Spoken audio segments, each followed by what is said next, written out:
Hi, everyone, and welcome back to the Adrenal Fatigue Podcast. We are so excited to have Dr. Carrie Lam on the show today to talk to you about how stress impacts the physical body. So many of us know adrenal fatigue is deeply connected to physical and emotional stress.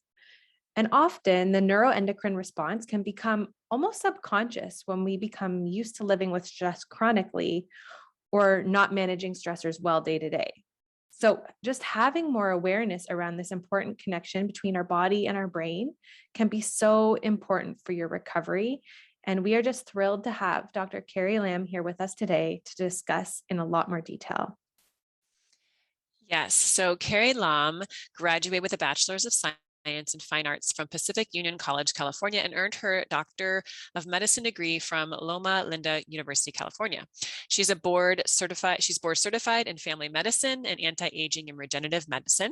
She has completed her fellowship in anti-aging, metabolic, and functional medicine, and is a graduate of the Institute of Functional Medicine's Applying Functional Medicine in Clinical Practice course. Her career focuses in primary care along with functional and integrative medicine, with an emphasis on anti-aging, lifestyle, medicine, and nutrition. She won a medical scholarship award for preventative medicine and is the author of the international best-selling books and Advanced Symptoms of Adrenal Fatigue Syndrome, a Metabolic Approach, and Adrenal Fatigue Syndrome Cookbook. She is part of the Lam Clinic, a team of physicians and health professionals who have over half of a century of combined clinical experience in the power of natural healing. She is an avid believer of whole person care, in which the body, mind, and spirit are important components to healing. And she's passionate about empowering people to regain control of their own lives in a healthy and individual way. We're so excited to have you on. Welcome, Dr. Lam. Thank you for having me here. Well, awesome. Well, we're just going to jump right in. So can you share how you got into integrative and functional medicine? Yeah, so it's a story that kind of goes back to my dad. He has been dealing with adrenal fatigue for quite a long time. Back when even there was no internet, right? And there was no coaching and there was no podcasts. And he had to really navigate this all by himself, right? Go to doctors and just have them tell you that, hey, everything looks fine on labs, or start you on different medications, but you don't feel better. You don't feel better, and you just start getting worse. And so he really did a lot of research himself. How do I get better nutritionally? How do I get off my medication safely and give my body the right nutrients? So he is also a doctor. So definitely, we wanted to do this very systematically. So ultimately, he started feeling better and it really recovered from his adrenal fatigue and was like, wow, so many people are going through this and not getting the help that they need. So he's just every article that he wrote, he just wrote little summaries, and started a blog and for people to educate people how little by little that they can improve. And so he started getting these questions from people, and he would just, it's like, ask the doctor and he would answer them, just for free, just to educate people. But over time, we've had thousands and thousands of people ask questions and read the articles, and now I have a huge following on newsletter base on adrenal fatigue. And so I grew up, learning about this, and I've always wanted to be a doctor. I know it's kind of cliche, but really it is.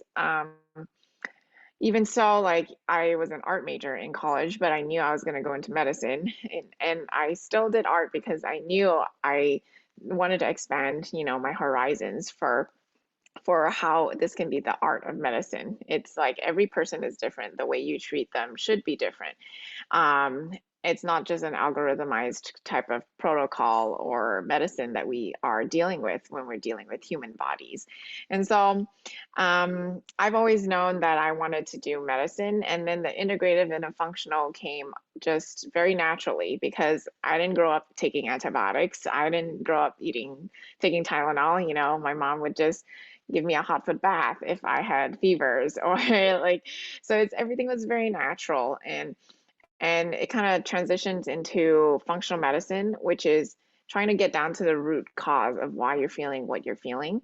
And integrative medicine is the toolbox, okay? Like whether it's natural or conventional in getting you better. So a lot of people get confused about these terms like, hey, what is it? Is it functional? Is it natural? Is it integrative? And so I like to just like make it easy for people to understand that yeah, functional medicine is the biochemistry and seeing, hey, what is actually the reason why you have symptoms or fatigue or heart palpitations or sleeplessness? Is it a toxin issue? Is it genetics? Is it hormones? And then the toolbox can be different types of therapies. Like integrative medicine tends to include Eastern and Western, right? Whether it's acupuncture or energy medicine or herbs, supplements, hormones, things like that. So I went through medical school and came out, saw how my dad recovered and how he's helped in multiple thousands of cases. So I've also come out and did coaching and then decided to open our clinic, a Lam clinic in sunny Orange County, just to help people, empower people to really take control of their health. That's I love that. amazing. Yeah, thank you so Thank much you. for sharing. And the website, you're the lamclinic.com, right? It's the website. Such a, I think it's one of the like probably top resources out there. Anybody who's For adrenal Googled fatigue. adrenal fatigue, there's so many wonderful resources out there on your site. Definitely. Yeah, Yeah. it's I mean, we've amazing. been doing it for over 12 years, really, just writing articles. And actually, the article's been there for 20 years at the start of internet, really. And then the coaching came later once we started seeing so many people that needed help. And then now we have also a clinic. So it's just been the gradual step-by-step So growth. cool. It's We so really beautiful. see you as pioneers in this field. So it's great Thank to have you. you on. Thank you.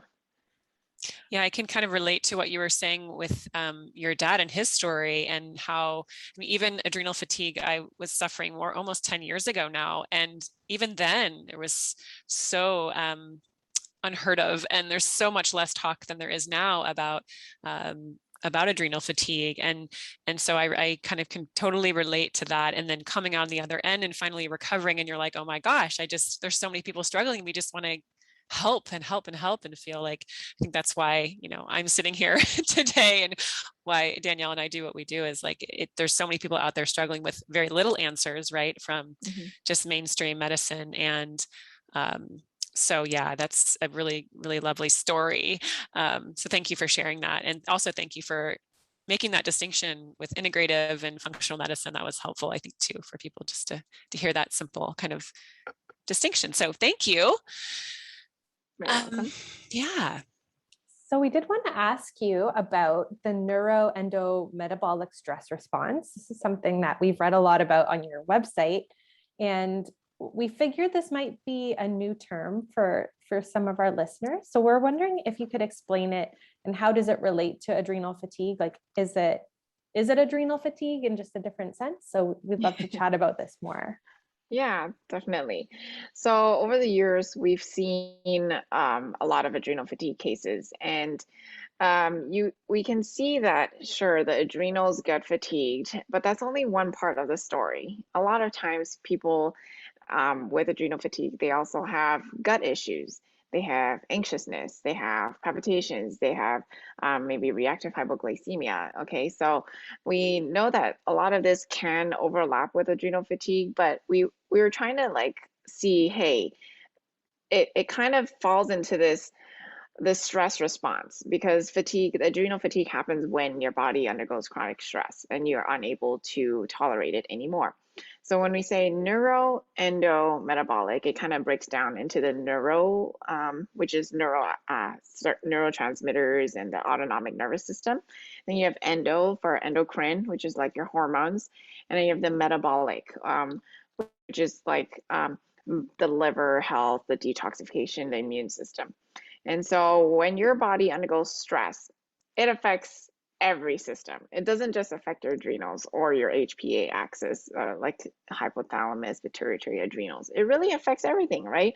Like when you are taking a test, you get butterflies in your stomach because your gut-brain axis is also connected to stress. So having seen this, we wanted to really expand on, hey, adrenal fatigue can be one part of it, but really stress really actually just the stress response affects your whole body. And so we break it down to 6 different circuits.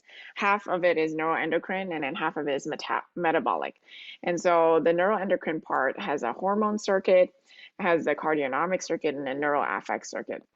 And then the metabolic has the bioenergetic, the inflammation, and the detox. And each circuit has 3 organs or systems that they're connected with. Like the hormone one is adrenal, reproductive hormones, and the thyroid, because those are all your hormones, right? And then let's say the inflammation circuit is the gut, the microbiome, and the immune system. So we can identify that certain people have a dominant dysfunction in a certain circuit by their symptoms. Okay, that doesn't mean that their other circuits are not going haywire. It's just that maybe it happened first, or maybe it's their dominant circuit, because we always want to see why you're having those issues and deal with the symptoms that are affecting you the most, you know. So if it's bloating, if you're very bloated all the time, then we have to look at your gut health and the stress response on the gut, you know, and the microbiome.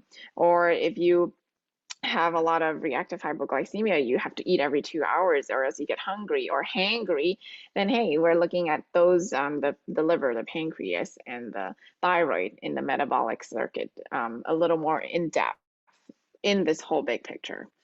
So this neuroendometabolic stress response is something new that we are, you know, getting into, but really that we've researched so much in so many of the cases that we've seen that, hey, every person is really dealing with some part of the circuit, and we can really help all the circuits at the same time, really, in a step-by-step fashion.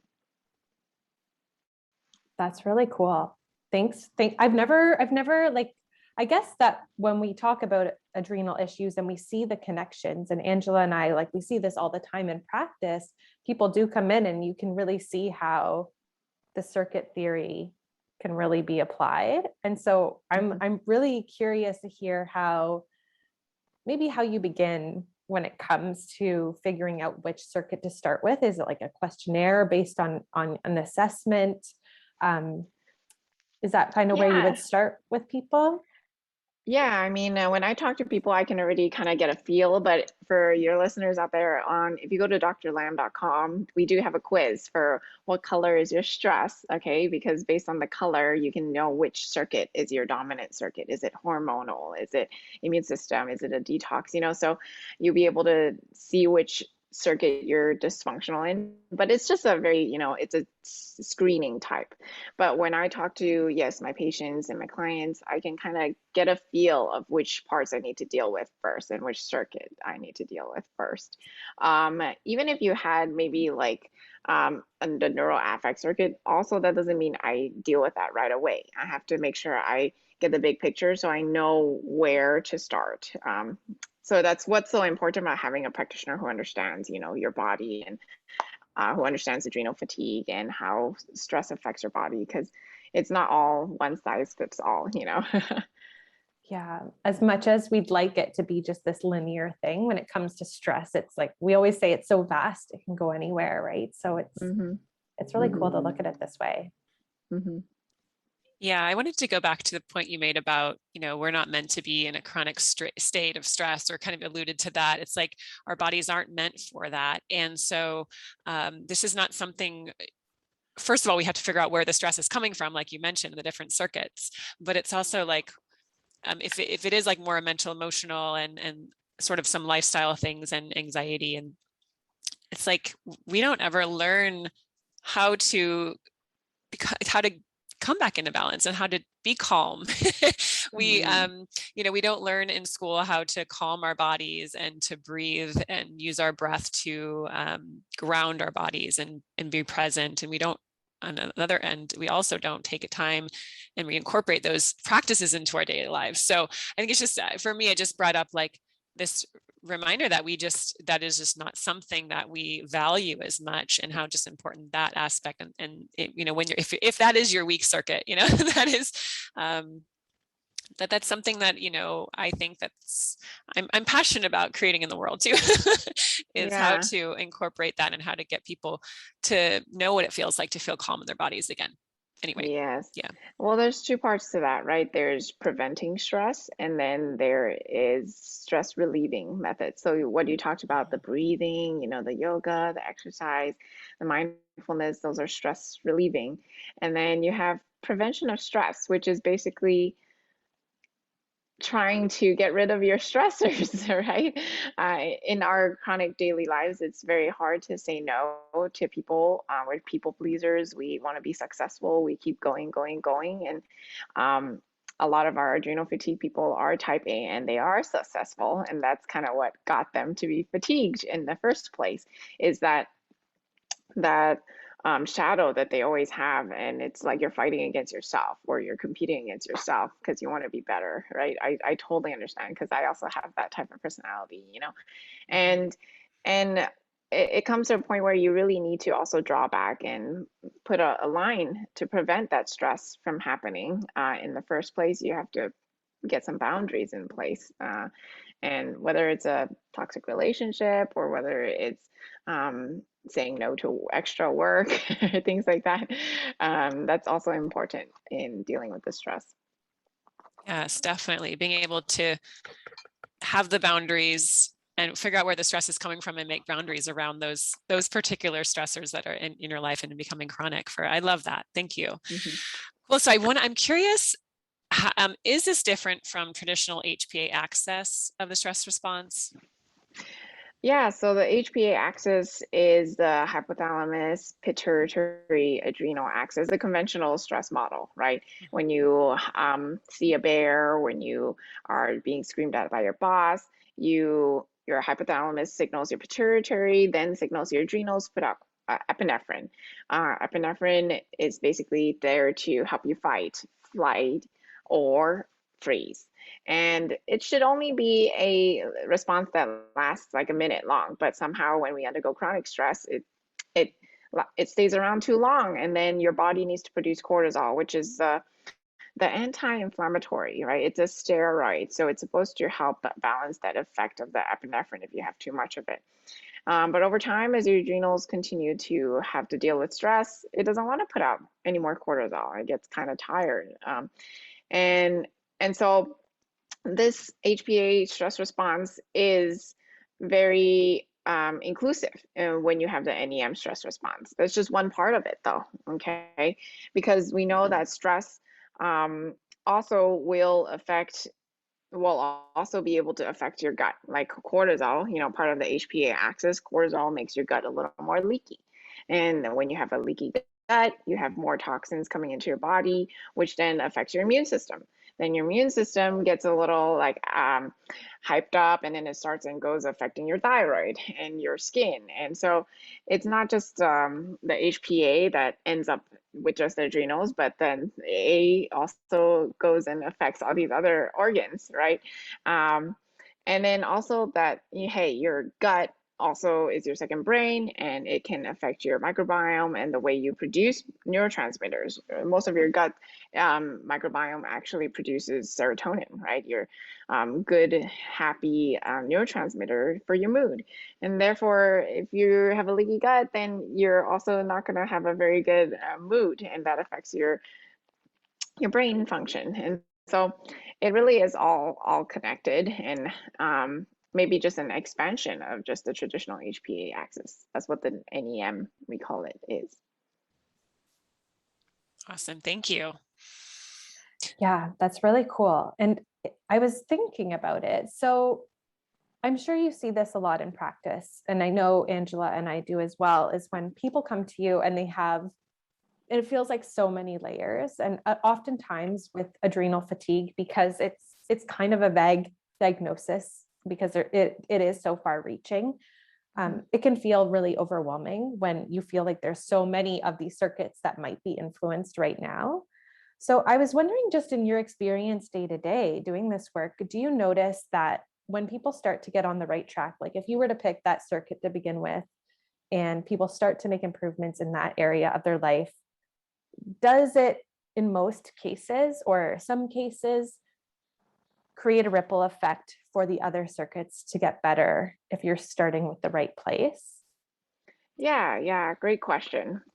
Um, Definitely. It does take time, right? We all know that adrenal fatigue recovery is not a quick fix. And most people will take years to get here, and it will take months to years to also improve, okay? But I usually say that it just takes a few months to kind of stabilize. So you should feel already improvements in a few months, and then depending on what your issue is, some people who are super sensitive might take longer, okay? Because the people that we see, some of them are very sensitive. And so if you've had paradoxical reactions to normal medications or supplements, or you are very sensitive to foods, chemicals, or environmental issues or EMF, then maybe you need to work on your detox pathways first.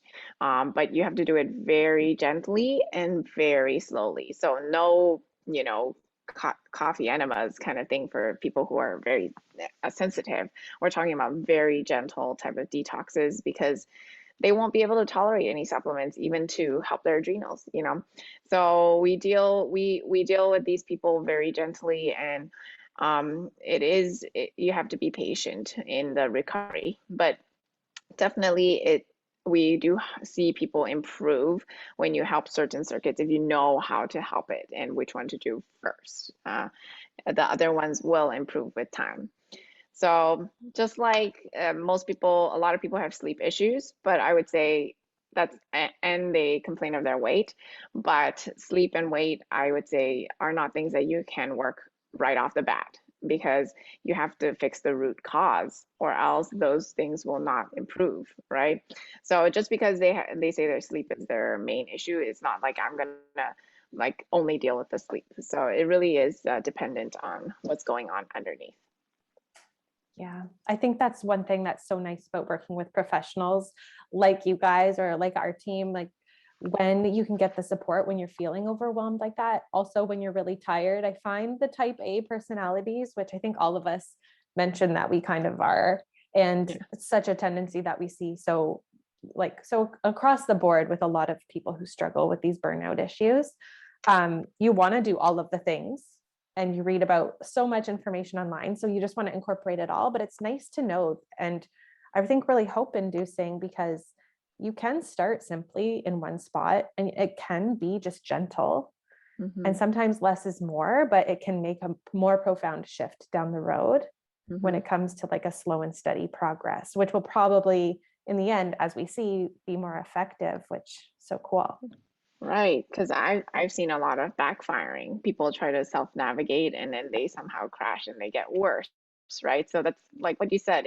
It's good to have someone to hold your hand, to be able to answer all your questions, to tell you what to eat, what to exercise, what to not exercise, or and what to do at the right time. And so our programs are usually pretty intense. They're not like when you go see a doctor, hey, come back in 6 months. That is definitely not what we do. We have very close follow-ups just to make sure that they're on the right track. So it's very similar. Awesome. So yeah, I think we'd love to know like more about how, for people that are interested listening and have an interest in this type of therapy, NEM, and want to know more, can you tell like how they could get started? What's the next step they could take? Yeah, so NEM therapy, like we talked about, is the neuroendometabolic therapy where you would work with someone, okay, whether it's a healthcare provider or a coach, be able to really pinpoint which dysfunction first, and then deal with that dysfunction step by step. And we tend to use more nutraceuticals, and if you need medications, that's kind of up to the doctor's discretion. But working with the diet, working with the lifestyle changes, the stress relieving, and the stress prevention, and supplements to give your body the right nutrients that it needs to get better by itself. Because you have to believe that your body has this resilience and that it is able to heal. And we're not here just to patch the symptoms. We're here to find out what's the root cause, right? And so that's part of the functional medicine, part of the NEM therapy is, and once we find a dysfunction, what else could be causing this circuit dysfunction? For example, the gut issues. Are you bloated because you have low stomach acid or high stomach acid or SIBO or candida or parasites? There's just so many reasons why. And so having good diagnostics are able to find out the reason why and be able to specifically deal with that problem is part of this whole therapy. And then you rebuild after, right? So after you get rid of the toxins or things like that, then you use the right nutrients to rebuild that circuit or the whole body. And so if you wanted to get started, you wanted to know how do I get started, we have a free adrenal fatigue starter kit. You can get it from lamclinic.com/gift, and it's our adrenal fatigue syndrome ebook. It's the book that my dad wrote about adrenal fatigue. It's over 500 pages. And then also there's an adrenal fatigue syndrome cookbook, which I also helped to write. And it has recipes that are based on symptoms. So, hey, if you have hypoglycemia, you can do these recipes, and here's the reason why. Or, hey, if you have problems with your bloating, here you can do these recipes. And so it's a very good resources, because education is the first step that you can do to help, right, yourself. But really it only goes so far, because like I said, self-navigating can sometimes make you worse. So if you are tired and you are tired of being tired, then hey, just like find a coach, right? Whether it's this adrenal fatigue recovery collectives with Angela and Danielle, or if you needed like telemedicine, there's so many people that are able to help you, and you shouldn't feel hopeless, because there is so many people that would help guide you along the way, right?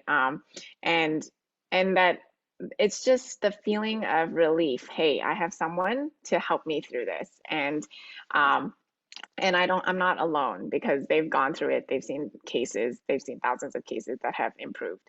And it's about being a good student. Like I would say it's not an easy program, like you have to really follow instructions. You have to really want to get better. And that's the type of people we want to help get better, right? Yeah. Absolutely. Yeah, people that are truly committed, and we know that it's not an easy road, but that's why we have people to handhold us in our programs. I know we both really support a holistic recovery, and we're all about holistic recovery and giving people those tools. And I really like what you said. I want to go back to the point about your own body's innate healing capacity, right? And I love that we both share that very similar viewpoint, because I remember the first time my naturopathic doctor said to me when I was recovering was like, I'm just giving you these supplements to boost your body's own natural healing capacity, right? So it just really reminded me, and it gave me that power, and that it was very empowering to hear that from her, like, oh yeah, my body is capable. And you talked about that resilience. My body is resilient if I just, give it what it needs. And for a lot of us, that includes, attention and focus on mind, body, spirit, all of it, right? So, but I love that. I think that that's the beautiful thing about functional medicine. I'm so grateful for it, because like you said, educating yourself is such a key part of this, because we're not told a lot of this stuff. Growing up, how I grew up in the Midwest, and just, really just, it was not part of my story and my background. I didn't understand this until I came to functional medicine through my own health crisis. And I'm just super grateful that there's so many other answers out there. And so thank you for being a part of that and giving people answers. And so I'm truly grateful for you and for what you do in the world, and for coming on the show. Yeah, you're very welcome. We're here to help people all over the world, as we do telemedicine, right? To help people globally. So definitely, I'm so grateful for you guys too. Thank you. So we mentioned your website, lamclinic.com.